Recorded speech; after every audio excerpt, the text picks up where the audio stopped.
ഈശോ മിശിഹായ്ക്ക് സ്തുതിയായിരിക്കട്ടെ. പരിശുദ്ധ അമ്മയുടെ മാധ്യസ്ഥം നമുക്ക് ഒരുമിച്ച് പ്രാർത്ഥിക്കാം. ദൈവകൃപ നിറഞ്ഞ മറിയമേ സ്വസ്തി, കർത്താവ് അങ്ങയോട് കൂടെ സ്ത്രീകളിൽ അങ്ങ് അനുഗ്രഹിക്കപ്പെട്ടവളാകുന്നു. അങ്ങയുടെ ഉദരത്തിൻ്റെ ഫലമായി ഈശോ അനുഗ്രഹിക്കപ്പെട്ടവനാകുന്നു. പരിശുദ്ധ മറിയമേ തമ്പുരാൻ്റെ അമ്മേ, പാപികളായി ഞങ്ങൾക്ക് വേണ്ടി ഇപ്പോഴും ഞങ്ങളുടെ മരണസമയത്തും തമ്പുരാനോട് അപേക്ഷിച്ചു കൊള്ളണമേ. ആമേൻ. പിതാവിനും പുത്രനും പരിശുദ്ധാത്മാവിനും സ്തുതി, അതിലെ പോലെ ഇപ്പോഴും എപ്പോഴും എന്നേക്കും. ആമേൻ. ഈശ്വരേറ്റ സ്നേഹമുള്ള സഹോദരരെ, ഉൽപ്പത്തി പുസ്തകത്തിൽ 3-ാമത്തെ അധ്യായത്തിൽ 8, 9, 10 തിരുവചനങ്ങൾ. വെയിലാറിയപ്പോൾ ദൈവമായ കർത്താവ് തോട്ടത്തിൽ ഉലാത്തുന്നതിൻ്റെ ശബ്ദം അവർ കേട്ടു. പുരുഷനും ഭാര്യയും അവിടുത്തെ മുൻപിൽ നിന്നും മാറി തോട്ടത്തിലെ മരങ്ങൾക്കിടയിൽ ഒളിച്ചു. അവിടുന്ന് പുരുഷനെ വിളിച്ച് ചോദിച്ചു, നീ എവിടെയാണ്? അവൻ മറുപടി പറഞ്ഞു, തോട്ടത്തിൽ അവിടുത്തെ ശബ്ദം ഞാൻ കേട്ടു, ഞാൻ നഗ്നനായതുകൊണ്ട് ഭയന്ന് ഒളിച്ചതാണ്. ഈ ഒരു വചന രംഗം നമുക്ക് സുപരിചിതമാണ്. ഞാൻ നഗ്നനായതുകൊണ്ട് ഭയന്ന് ഒളിച്ചതാണ് എന്ന് പറയുമ്പോൾ ആദം തൻ്റെ ഒളിച്ച് മാറിയിരിക്കുന്നതിൻ്റെ പ്രവൃത്തിക്കുള്ള ന്യായീകരണമായിട്ട് പറയുന്നത് താൻ നഗ്നനായിരുന്നു എന്നുള്ളതാണ്. യഥാർത്ഥത്തിൽ തൊട്ട് പുറകിലത്തെ അധ്യായത്തിൽ 2-ാം അധ്യായത്തിൽ 25-ാം വാക്യം വ്യക്തമായിട്ട് പറയുന്നുണ്ട്, പുരുഷനും അവൻ്റെ ഭാര്യയും നഗ്നരായിരുന്നു, എങ്കിലും അവർക്ക് ലജ്ജ തോന്നിയിരുന്നില്ല. അപ്പോൾ നഗ്നനായതുകൊണ്ട് ഞാൻ ഒളിച്ചതാണ് എന്ന് പറയുന്നതിൽ അവിടെ പ്രസക്തിയില്ല. കാരണം അതിനു മുമ്പും അവർ അങ്ങനെ തന്നെ ആയിരുന്നു. ദൈവത്തിൻ്റെ കൂടെ അവർ പല സായാഹ്നങ്ങൾ ദൈവം ഇങ്ങനെ വെയിലാറുമ്പോൾ നടക്കാൻ ഇറങ്ങിയിരുന്നു പറയുന്നത് മനോഹരമായൊരു നാടകീയമായ ഒരു അവതരിപ്പിക്കലാണ്. ദൈവവും അവരുമായുള്ള ആഴമ ബന്ധത്തിൻ്റെ സൂചന തരുന്നതാണ്. അങ്ങനെയുള്ള അനുഭവത്തിൽ അവരായിരുന്ന നാളുകളൊക്കെയും അവർ ഈ നഗ്നത തന്നെ ആയിരുന്നു. പക്ഷെ അതവർക്കൊരു അസ്വസ്ഥത വിഷയമായിരുന്നില്ല. അപ്പോൾ ഇവിടെ ശരീരത്തിൻ്റെ ഒരു നഗ്നതയുടെ അവസ്ഥ എന്നുള്ളതല്ല, മറിച്ച് തമ്പുരാൻ്റെ പക്കലേക്ക് അവർക്ക് വരാനായിട്ട് സാധിക്കുന്നില്ല എന്നുള്ളതാണ് അവിടെ പ്രശ്നം. അത് വേറെ എന്തോ ആണ് സംഭവിച്ചിരിക്കുന്നത്. തമ്പുരാനുമായുള്ള ബന്ധം നഷ്ടപ്പെട്ടു പോയി. ആ ബന്ധം അവർക്ക് അതുവരെയും സ്നേഹത്തിൻ്റെയും നല്ല അടുപ്പത്തിൻ്റെയും ആത്മവിശ്വാസത്തിൻ്റെയും എല്ലാമായിരുന്നു. പക്ഷേ പാപം സംഭവിച്ചു കഴിഞ്ഞതോടുകൂടെ അവർക്ക് തമ്പുരാൻ്റെ പക്കലേക്ക് അങ്ങനെ അടുക്കാൻ പറ്റുന്നില്ല. അകൽച്ച, ദൈവത്തെക്കുറിച്ചൊരു ഉറപ്പില്ല. അങ്ങനെയൊക്കെ ഒരു അവസ്ഥയിലേക്ക് ആ ബന്ധം പോയി, അകൽച്ചയിലേക്ക് വന്നു. ഒരു ഭയമുണ്ടായി. ആ ഭയം അവർ പ്രകടിപ്പിക്കുന്നതാണ് ഈ ദൈവത്തിൻ്റെ പക്കൽ നിന്നും ഒളിച്ചു മാറി മരങ്ങൾക്കിടയിൽ മാറിയിരിക്കുന്നത്. കത്തോലിക്കാ സഭയുടെ മതബോധന ഗ്രന്ഥത്തിൽ നമ്മൾ ഈ ഉത്ഭവപാപത്തിൻ്റെ പരിണിത ഫലങ്ങളെക്കുറിച്ച് നമ്മൾ വായിക്കുമ്പോൾ 399-ാമത്തെ ഖണ്ഡികയിൽ ഇതേക്കുറിച്ച് സഭ ഇങ്ങനെ പ്രബോധനം നൽകുന്നുണ്ട്. ആദ്യത്തെ ഈ അനുസരണമില്ലായ്മയുടെ ദുരന്ത ഫലങ്ങളെ വിശുദ്ധ ലിഖിതം ചൂണ്ടിക്കാണിക്കുന്നുണ്ട്. ആദത്തിനും ഹൗവയ്ക്കും അവിടെ ഉത്ഭവവിശുദ്ധിയുടെ കൃപാവരം തൽക്ഷണം നഷ്ടമാകുന്നു. ദൈവത്തെ അവർ ഭയപ്പെടുന്നു. ദൈവത്തെപ്പറ്റി വികലമായ ഒരു ധാരണ, തൻ്റെ പ്രത്യേക അവകാശ അധികാരങ്ങളെ പ്രതി അസൂയാലുവായ ഒരു ദൈവത്തെക്കുറിച്ചുള്ള ധാരണ അവർ മനസ്സിൽ രൂപീകരിക്കുന്നു. അപ്പോൾ ദൈവത്തെക്കുറിച്ച് ഒരു വികലമായ ധാരണ, ആ ധാരണയുടെ ഭാഗമാണ് ഈ ഭയമെന്ന് പറയുന്നത്. ഇത് പാപത്തിൽ വീഴിക്കുക വഴി പിശാച് മനുഷ്യൻ്റെ ഉള്ളിലേക്ക് കയറ്റി വെച്ച് കൊടുത്തിരിക്കുന്ന ഒന്നാണ്. നമ്മൾ 1-ാം പ്രമാണത്തെക്കുറിച്ച് ചിന്തിക്കുമ്പോൾ ഞാനാണ് നിൻ്റെ ദൈവമായ കർത്താവ് എന്ന് ആ 1-ാം പ്രമാണത്തിൻ്റെ ആദ്യ ഭാഗം വായിക്കുമ്പോൾ അതിൻ്റെ വ്യാഖ്യാനം സഭ ഔദ്യോഗികമായിട്ട് നൽകുന്നിടത്ത് പറയുന്നുണ്ട്, 1-ാം പ്രമാണത്തിൻ്റെ മനോഹരമായ പാലനമെന്ന് പറയുന്നത് വിശ്വാസം, പ്രത്യാശ, സ്നേഹം എന്നീ 3 പുണ്യങ്ങൾ ഉള്ളിൽ അനുഭവിച്ചു കൊണ്ട് ജീവിക്കുന്ന അവസ്ഥയാണ്. ആ അവസ്ഥയില്ലാത്ത വ്യക്തി 1-ാം പ്രമാണം ലംഘിക്കുന്ന വ്യക്തിയാണ്. 1-ാം പ്രമാണം ലംഘിക്കുക എന്ന് പറയും പലപ്പോഴും നമ്മൾ ചിന്തിക്കുന്നത്, നമ്മൾ നേരത്തെ ഇവിടേക്ക് ചിന്തിച്ചിട്ടുണ്ട്, മറ്റു ദേവീദേവനയുടെ പക്കലേക്കോ വിഗ്രഹങ്ങളുടെ പക്കലേക്ക് ഞാൻ പോയോ ഇല്ലയോ എന്നുള്ള ആത്മശോധനയും അന്വേഷണവും പശ്ചാത്താപവും ഏറ്റുപറച്ചിലും അത് രണ്ടാം ഭാഗമാണ്. ഒന്നാം പ്രമാണത്തിൻ്റെ കരുത്ത് മുഴുവനും ഈ ദൈവത്തിൻ്റെ പക്കലേക്ക് വിശ്വാസത്തോടെ പ്രത്യാശയോടെ സ്നേഹത്തോടെ ചേർന്ന് നിൽക്കാൻ സാധിക്കുക എന്നുള്ളതാണ്. അത് സാധിക്കുന്നില്ലാത്ത അവസ്ഥ വന്നതിൻ്റെ പുറകിൽ സാത്താൻ്റെ വലിയൊരു കെണിയുണ്ട് എന്ന് നമ്മളിപ്പോൾ കണ്ടതായ ആ വചനഭാഗം നമുക്ക് ചൂണ്ടിക്കാണിച്ച് തരികയാണ്. ദൈവത്തെക്കുറിച്ച് ചിന്തിക്കുമ്പോൾ നമ്മൾക്കുള്ളിലുണ്ടാകുന്ന ഒരു അനുഭവം, മനോഭാവം, അഭിരുചി എന്താണ്? ദൈവത്തിൽ വിശ്വസിക്കുന്നു എന്ന് പറയുന്നതിൻ്റെ ആഴത്തിലേക്കാണ് ഈ ഒരു ചോദ്യവും ചിന്തയും നമ്മളെ കൊണ്ടുപോകുന്നത്. വിശ്വസിക്കുക എന്ന് പറഞ്ഞാൽ ഒരു വ്യക്തിയുമായിട്ട് ബന്ധപ്പെട്ടതാണ്. ഒരു വ്യക്തിയുടെ നന്മയിൽ ലഭിക്കുന്ന ഉറപ്പ്, ആ ഉറപ്പ് വെച്ച് നമ്മുടെ ജീവിതം വിട്ടുകൊടുക്കുകയാണ് അവിടെ വിശ്വസിക്കുക എന്ന് പറയുമ്പോൾ. അത് സാധാരണ ജീവിതത്തിൽ പോലും നമ്മൾ ഒരു ബസ്സിൽ കയറി യാത്ര ചെയ്യുമ്പോൾ ബസ് ഓടിക്കുന്ന ആ ഡ്രൈവറെ നമ്മൾ വിശ്വസിക്കുന്നുണ്ട്. ആ വണ്ടിയിൽ കയറി നമ്മൾ സ്വസ്ഥമായിട്ടിരിക്കുന്നു. വലിയ വളവും തെരുവും കൊക്കയും പാലവും തോടും എല്ലാം ഉള്ള വഴിയിലൂടെ ഇങ്ങനെ ബസ് ഓടിപ്പോകുന്നു, നല്ല സ്പീഡിൽ ഓടിപ്പോകുന്നു. അപ്പോൾ നമ്മൾ ആ ഡ്രൈവറെ വിശ്വസിക്കുന്നുണ്ട്. ഓരോ വളവ് വരുമ്പോൾ ഡ്രൈവർ കൃത്യമായിട്ട് തിരിച്ചു കൊണ്ടുപോകും. ബ്ലോക്ക് വരുമ്പോൾ ഡ്രൈവർ കൃത്യമായിട്ട് ബ്രേക്ക് ഉപയോഗിച്ച് നിർത്തും. എത്ര കൊക്കയുടെ അരിയിൽ കൂടെ പോയാൽ കൃത്യമായിട്ട് സൂക്ഷ്മതയോടെ തിരിച്ച് കൊണ്ടുപോകും, ലക്ഷ്യസ്ഥാനത്ത് തന്നെ എത്തിക്കും. അങ്ങനെ ഒരു ഉറപ്പ് ആ വ്യക്തിയെക്കുറിച്ച് നമ്മുടെ ഉള്ളിലുണ്ട്. എന്നാൽ നമ്മൾ ബസ്സിൽ കയറി നമ്മൾ കാണുകയാണ് ഈ ഡ്രൈവ് ചെയ്യുന്ന വ്യക്തി മദ്യപിച്ചിട്ട് ലക്കില്ലാതെ ഇരുന്നുകൊണ്ട് എന്നതാ കാണിക്കുന്നു, എന്നാ ചിന്തിക്കുന്നു എന്നുള്ളൊരു വിവരമില്ലാതെ പെരുമാറുന്നു. അങ്ങനെ കണ്ടാൽ നമ്മളാരെ ബസ്സിൽ ഇരിക്കുകയല്ല, നമ്മളപ്പോഴേ എണീക്കും. നമ്മൾ അങ്ങേരെ പോയി ക്വസ്റ്റ്യൻ ചെയ്യും. അല്ലെങ്കിൽ ഉറക്കം തൂങ്ങുന്നത് കാണുക. നമ്മൾ അങ്ങനെ നിർത്ത് വണ്ടി നിർത്ത്, പോയി വിശ്രമിക്കുക, എന്നിട്ട് മതി, ഇങ്ങനെ വണ്ടി ഓടിക്കണ്ട. അപ്പോൾ നമുക്ക് വിശ്വസിക്കാൻ പറ്റുന്നില്ല ആ മനുഷ്യനെ, ഡ്രൈവറെ. അപ്പോൾ വിശ്വസിക്കാൻ പറ്റുന്നതെന്ന് വെച്ചാൽ അർത്ഥം എന്താ? ആ മനുഷ്യൻ്റെ വണ്ടി ഓടിക്കലിലേക്ക്, അങ്ങേരെ ഓടിക്കുന്ന വണ്ടിയിലേക്ക് നമ്മുടെ ജീവിതത്തെ വിട്ടുകൊടുക്കാനായിട്ട് പറ്റുന്നില്ല. അപ്പോൾ വിശ്വാസമില്ല, അല്ല വിശ്വസിക്കുന്നു എന്ന് പറയുന്നത് വിട്ടുകൊടുക്കലാണ്. അപ്പോൾ ആ ഒരു വ്യക്തിയെക്കുറിച്ചുള്ള അറിവാണ് നമ്മളെ ഈ വിശ്വാസത്തിലേക്ക് നയിക്കുന്നത്. സാധാരണ നമ്മൾ നന്നായി ഉത്തരവാദിത്തമായിട്ട് കയറിയിരുന്ന് വണ്ടി ഷാർട്ടാക്കി ഭംഗിയായിട്ട് ഓടിച്ചു പോകുന്ന കാണുമ്പോൾ ഇപ്പം ആ ബസ്സിൻ്റെ കമ്പനിക്കാർ ഉത്തരവാദിത്തമായിട്ട് അറിഞ്ഞ് നിയോഗിച്ചിരിക്കുന്ന വ്യക്തിയാണിത്. അപ്പോൾ ആ വ്യക്തി വേണ്ട പോലെ പെരുമാറും എന്നുള്ളത് നമ്മൾ അങ്ങ് എടുക്കുകയാണ്. പക്ഷേ വിരുദ്ധമായിട്ട് കണ്ടു കഴിയുമ്പോൾ നമുക്ക് നമ്മുടെ ജീവിതം ഏൽപ്പിച്ചെടുക്കാൻ പറ്റാതെ വരുന്നു. അപ്പോൾ നമ്മുടെ ദൈവത്തിലുള്ള വിശ്വാസം, ദൈവിക പണ്ഡികൾ 3 നമുക്കറിയാം: വിശ്വാസം, പ്രത്യാശ, സ്നേഹം. ഇത് 3 എപ്പോഴും ഒരുമിച്ചേ പോവുകയുള്ളൂ. ഓട്ടോറിക്ഷയുടെ 3 ചക്രങ്ങൾ ഒരുമിച്ച് കറങ്ങിയെങ്കിൽ ഓട്ടോ ഓടുള്ളൂ എന്ന് പറഞ്ഞ പോലെ ക്രൈസ്തവ ജീവിതം ഈ 3 ചക്രങ്ങൾ ഒരുമിച്ച് കറങ്ങിയെങ്കിൽ ക്രൈസ്തവ ജീവിതം മുന്നോട്ട് പോകുള്ളൂ. അതുകൊണ്ട് വിശ്വാസമുണ്ടോ ഇല്ലയോ എന്നതിനെ ആശ്രയിച്ച ബാക്കി 2 ചക്രങ്ങൾ കൂടെ വരുള്ളൂ. വിശ്വാസം എന്ന് പറയുമ്പോൾ നമ്മൾ വെറുതെ ഒരു ഉണ്ട്, എനിക്കങ്ങനെ ഉണ്ട്, അറിയാം എന്ന് പറയുന്നത് മാത്രമല്ല, ഞാൻ എൻ്റെ ജീവിതം ആ ഒരു വിശ്വസിക്കുന്ന വ്യക്തിക്ക് വിട്ടുകൊടുക്കുകയാണ്, ട്രസ്റ്റ് ചെയ്യുകയാണ്. ട്രസ്റ്റ് ചെയ്യുക എന്ന് പറയും, ഏൽപ്പിച്ചു കൊടുക്കുകയാണ്. അപ്പോൾ ആരിലാണ് നമ്മൾ വിശ്വസിക്കുന്നത്, ആർക്കാണ് ഏൽപ്പിച്ചു കൊടുക്കുന്നത്, അവിടെയാണ് നമുക്ക് വ്യക്തത വരേണ്ടത്. നമ്മൾ കണ്ടതായ വചനഭാഗത്തിൽ ഉൽപ്പത്തി പുസ്തകം 3-ാമത്തെ അധ്യായത്തിൽ നമ്മൾ കണ്ടു 8-ാം വാക്യം: അന്ന് വൈകുന്നേരം വെയിലാറിയപ്പോൾ ദൈവമായ കർത്താവ് തോട്ടത്തിൽ ഉലാത്തെന്ന് സ്വരം കേട്ടു. അപ്പം പുരുഷനും സ്ത്രീയും മാറി. ഓടിച്ചെല്ലാൻ പറ്റുന്നില്ല. മാറാൻ കാരണം എന്താണ്? തലേ ദിവസം വരെയും അവർ ദൈവത്തിൻ്റെ പക്കലേക്ക് ഓടിച്ചെന്നിരുന്നതാണ്. ദൈവത്തിൻ്റെ ഇടത്തും വലത്തും കയ്യെ പിടിച്ച് സന്തോഷവും വേണ്ടിക്കൊണ്ട് നടന്നിരുന്നതാണ്. പക്ഷെ അന്ന് ഒരു ദിവസം ദൈവം വരുമ്പോൾ അവർക്ക് ചെല്ലാൻ പറ്റുന്നില്ല. എന്ത് പറ്റി? ഈ ദൈവത്തെക്കുറിച്ച് അവരുടെ ഉള്ളിൽ അതുവരെ ഉണ്ടായിരുന്ന ഒരു ധാരണ ഓഫായിപ്പോയി, ഇല്ലെന്നായിപ്പോയി. അതെങ്ങനെ സംഭവിച്ചു? അതാണ് 3-ാം അധ്യായം 1 വാക്യം പറയുന്നത്: ഈ സർപ്പം വന്ന് ഈ ദൈവത്തെക്കുറിച്ച് ചില തെറ്റായ കാര്യങ്ങൾ നുണയായിട്ട് ഹവ്വയോട് സംസാരിച്ചു. ഹവ്വ അത് കേട്ടിട്ട് അത് ഗൗരവത്തിലെടുത്തു, അതിനെ ഉള്ളിലേക്കെടുത്തു. അപ്പോൾ സർപ്പം ഇവിടെ പറയുന്നത് വന്ന് വളരെ മയത്തിലും നയത്തിലും വന്ന് സംസാരിക്കുകയാണ്.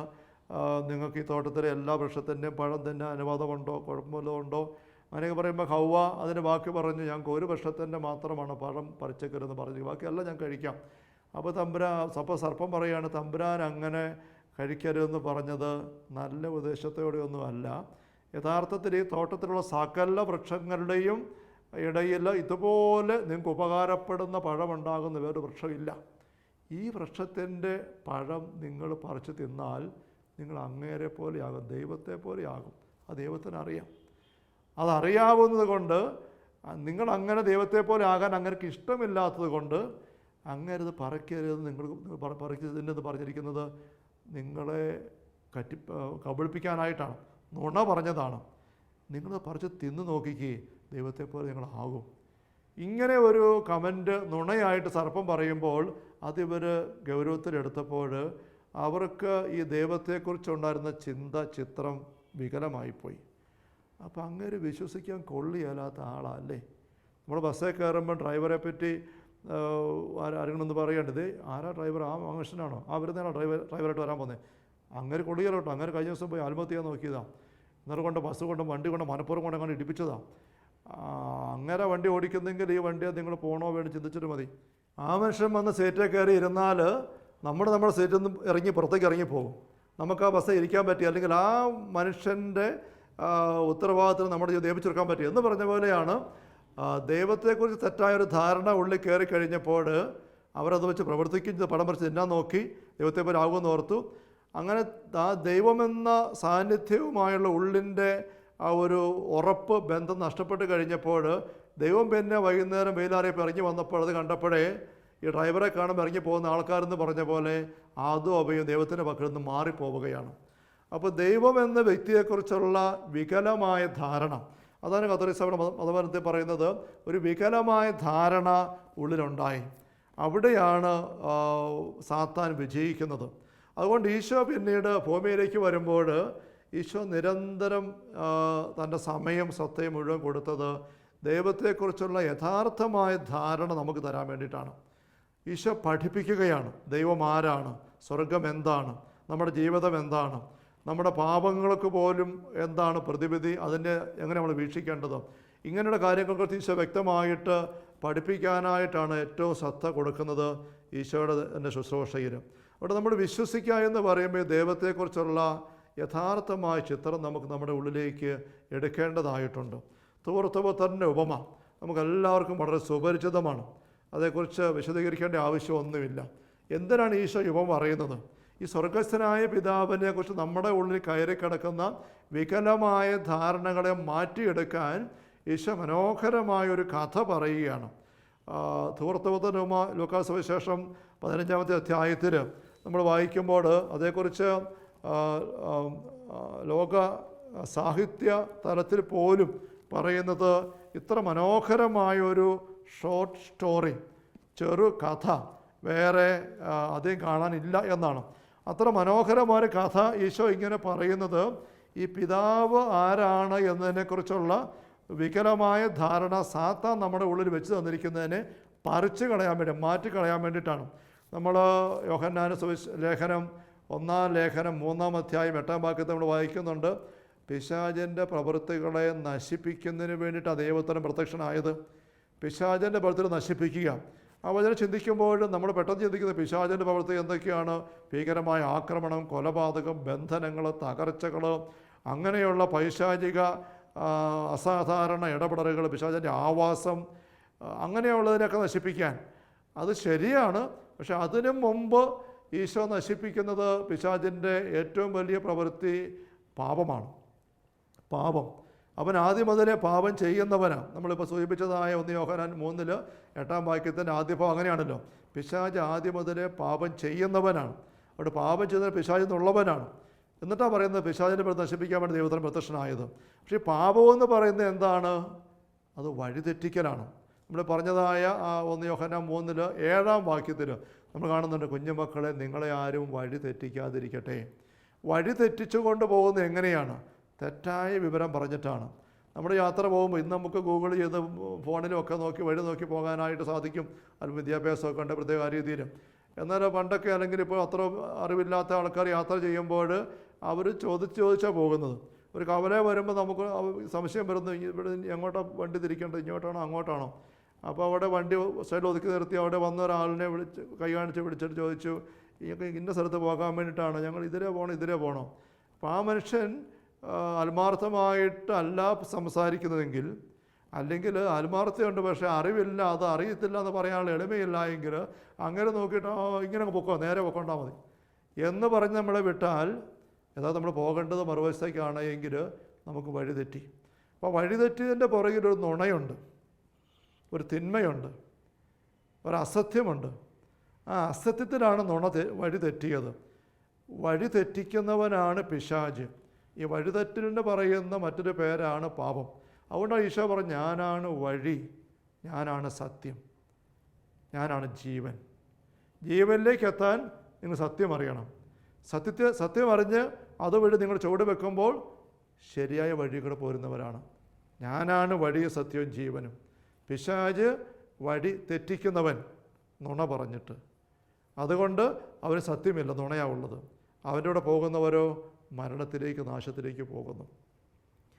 അപ്പോൾ വഴി തെറ്റിച്ചു പോകുന്ന തെറ്റാൻ ഇടവരുന്നതിൻ്റെ പുറകിൽ അസത്യമുണ്ട്. അതുകൊണ്ട് വഴി നേരെയാക്കാൻ സത്യം പറഞ്ഞു കൊടുക്കണം, സത്യം വെളിപ്പെടുത്തണം. ആ സത്യം വെളിപ്പെടുത്തുവാനായിട്ട് ആണ് ഈശോ ഭൂമിയിലേക്ക് വന്നത്. പരിശുദ്ധാത്മാവ് ഈശോ സ്വർഗ്ഗത്തിലേക്ക് പോയി കഴിയുമ്പോഴും തുടർന്ന് പരിശുദ്ധാത്മാവ് നിങ്ങളെ നയിക്കുമെന്ന് പറയുമ്പോൾ യോഹന്നാന്റെ സുവിശേഷത്തിൽ അന്ത്യത്താഴവേളയിൽ ഈശോ പഠിപ്പിക്കുന്ന വായിക്കുന്ന സത്യാത്മാവ് വരുമ്പോൾ സത്യത്തിൻ്റെ പൂർണ്ണതയിലേക്ക് നിങ്ങളെ നയിക്കും. സത്യാത്മാവ് സത്യത്തിൻ്റെ പൂർണ്ണതയിലേക്ക്, നുണയിലേക്കല്ല കൊണ്ടുപോകുന്നത്, വഴി തെറ്റിക്കില്ല. അപ്പോൾ ആ വഴി അറിയുന്നത് യാഥാർത്ഥ്യം, സത്യം മനസ്സിലാക്കുമ്പോഴാണ് അതിൽ നമുക്ക് പോകാൻ ഇടവരുന്നത്.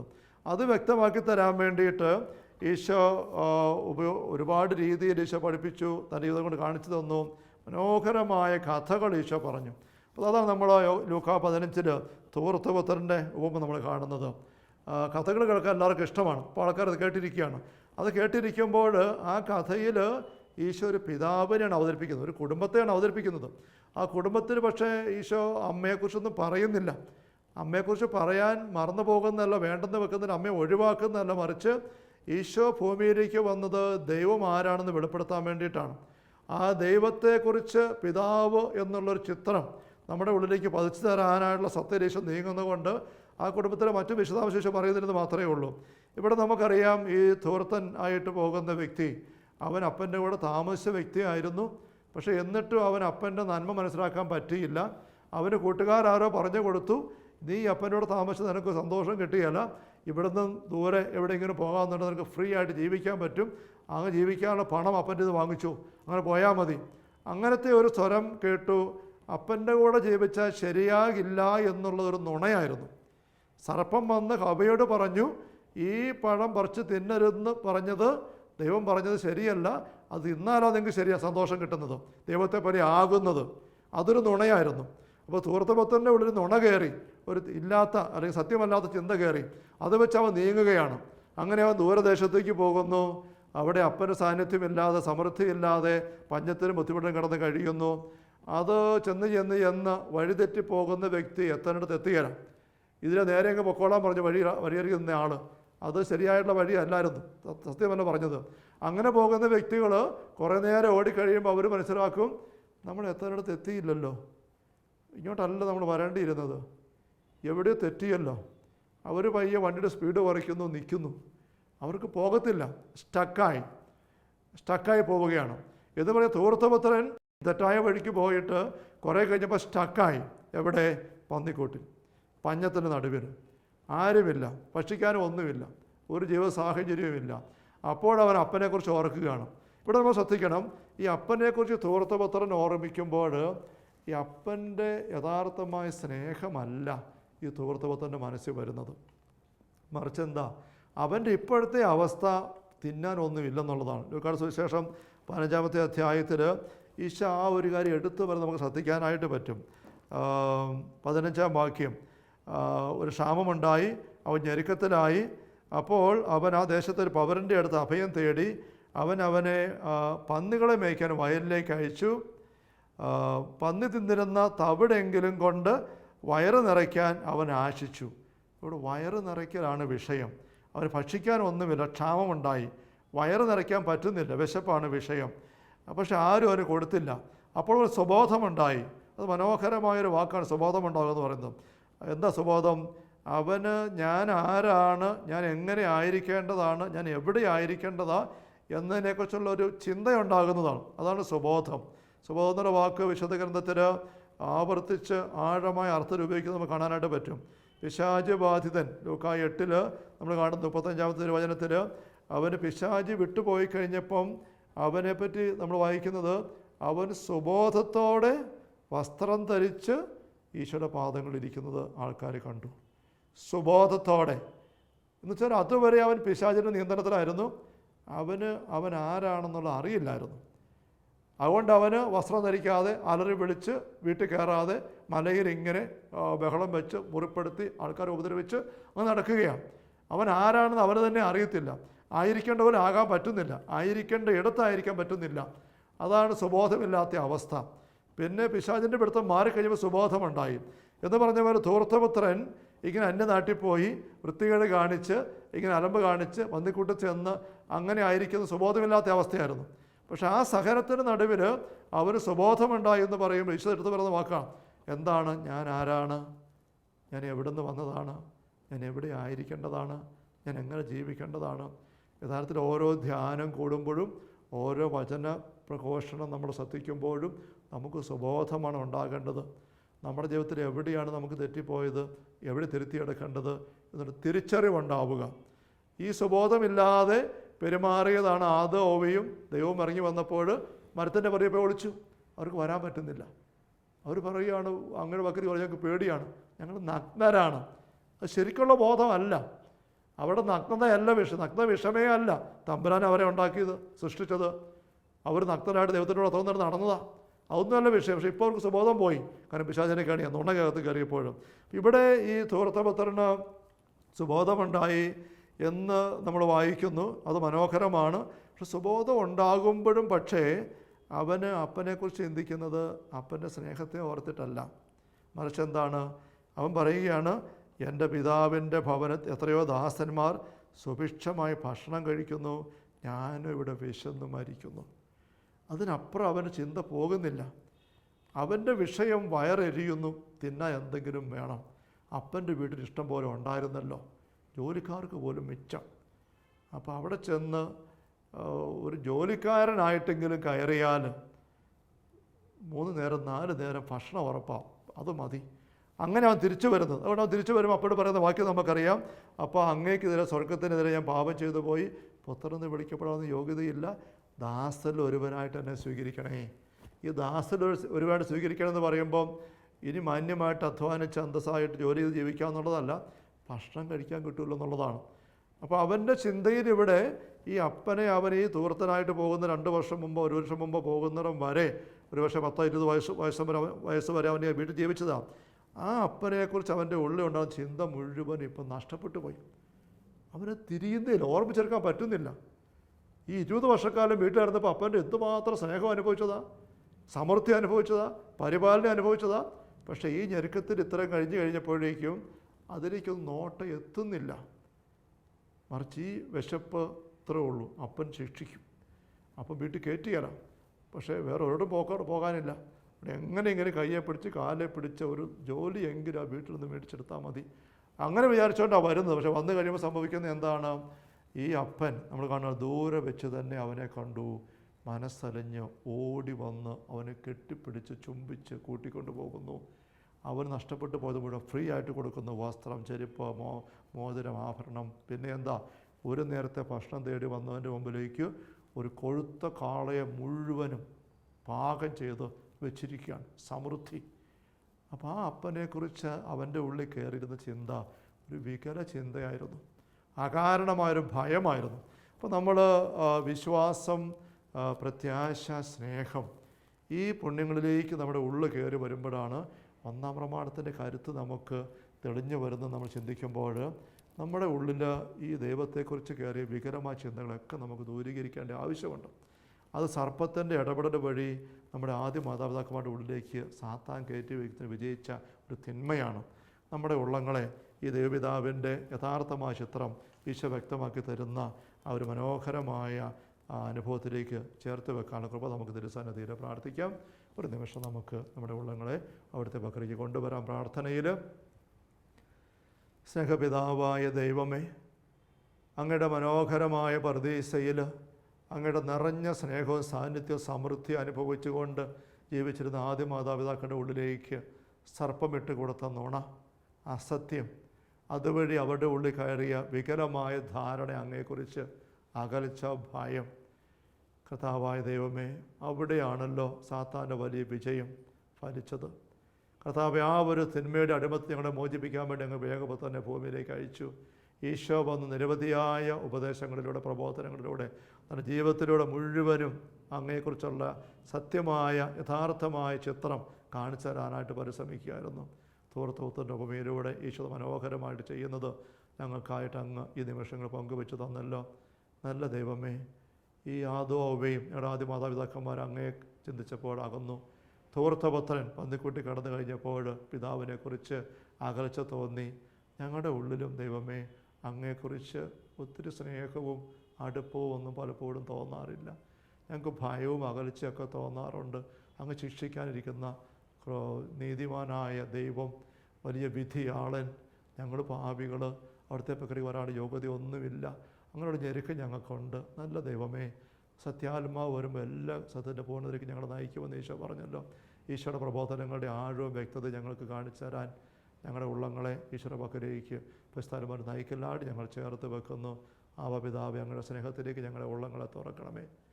കർത്താവായ ദൈവമേ, ഞങ്ങളുടെ പരിശുദ്ധ കത്തോലിക്കാ സഭയിൽ എളിയ ദാസനം കനിഞ്ഞു നൽകിയ ശുശ്രൂഷ പൗരോഗത്തിൻ്റെ അഭിഷേക അധികാരം അനുസരിച്ചും പാലാരൂപതര വാഗോൺ മൗണ്ടർമ ധ്യാന കേന്ദ്രത്തിലെ നിയമനാധികാരം അനുസരിച്ചും നിൻ്റെ ഈ തിരുവചനത്തിന് കാതോർത്ത് ശിശുഭാവത്തോടെ അവയെ സ്വീകരിച്ച് ഇപ്പോൾ അങ്ങയുടെ കൃപാവരം നിറവനായി ആശീർവാദത്തിന് കാത്തു നിൽക്കുന്ന മക്കളുടെ മേൽ അങ്ങയുടെ ആശീർവാദം ഞാൻ നൽകുന്നു. കൃപ സമൃദ്ധമായിട്ട് അമ്മയുടെ പ്രത്യേകമായ മാധ്യസ്ഥം വഴി മക്കളിലേക്ക് ഒഴുകി നിറയട്ടെ. കർത്താവ് യേശു മിശിഹായുടെ സമൃദ്ധമായ കൃപയും അനുഗ്രഹങ്ങളും പിതാവായ ദൈവത്തിൻ്റെ അവർണ്ണനീയമായ സ്നേഹവും പരിശുദ്ധാത്മാവായ ദൈവത്തിൻ്റെ നിരന്തരമായ സാന്നിധ്യ സഹവാസവും സ്നേഹമുള്ള സഹോദരങ്ങളെ നാം ഓരോരുത്തരോടും കൂടെ ഉണ്ടായിരിക്കട്ടെ, ഇപ്പോഴും എപ്പോഴും എന്നേക്കും. ആമേൻ. ഈശോ മിശിഹായ്ക്ക് സ്തുതിയായിരിക്കട്ടെ.